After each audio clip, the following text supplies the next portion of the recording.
ధరణి సమస్యలపై రేవంత్ సర్కార్ కీలక నిర్ణయం తీసుకుంది. ధరణి పోర్టల్ కు సంబంధించిన సమస్యలపై అధ్యయనం కోసం రాష్ట్ర ప్రభుత్వం ఒక కమిటీ ఏర్పాటు చేసింది. సీసీఎల్ఏ కన్వీనర్ గా ఏర్పాటైన కమిటీలో ఏఐసీసీ కిసాన్ సెల్ అధ్యక్షుడు ఎం కోదన్ రెడ్డి, విశ్రాంత ఐఏఎస్ అధికారి రేమండ్ పీటర్, న్యాయవాది ఎం సునీల్, విశ్రాంత special grade deputy collector B Madhusudan ఉన్నారు. అవసరమైతే కలెక్టర్లు, రెవెన్యూ అధికారులను సహా సభ్యులుగా కమిటీలో చేర్చుకోవచ్చని జీవోలో పేర్కొన్నారు.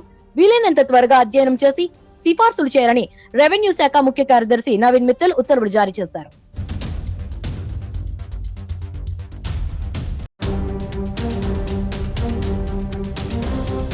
ధరణి సమస్యలపై రేవంత్ సర్కార్ కీలక నిర్ణయం తీసుకుంది. ధరణి పోర్టల్ కు సంబంధించిన సమస్యలపై అధ్యయనం కోసం రాష్ట్ర ప్రభుత్వం ఒక కమిటీ ఏర్పాటు చేసింది. సీసీఎల్ఏ కన్వీనర్ గా ఏర్పాటైన కమిటీలో ఏఐసీసీ కిసాన్ సెల్ అధ్యక్షుడు ఎం కోదన్ రెడ్డి, విశ్రాంత ఐఏఎస్ అధికారి రేమండ్ పీటర్, న్యాయవాది ఎం సునీల్, విశ్రాంత special grade deputy collector B Madhusudan ఉన్నారు.